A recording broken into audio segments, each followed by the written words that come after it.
ये वो कठपुतलियाँ हैं जो विक्रमादित्य के समय की हैं।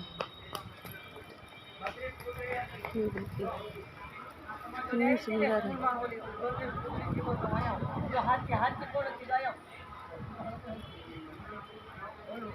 और आगे भी बनी हुई है लेकर ये यहाँ पे।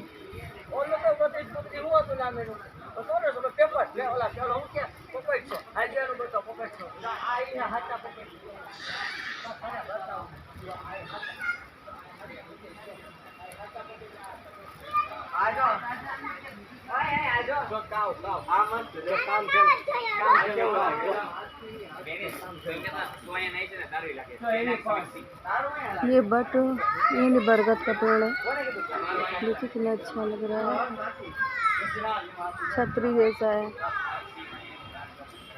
इनको देखिए वो कठपुतली खड़ी।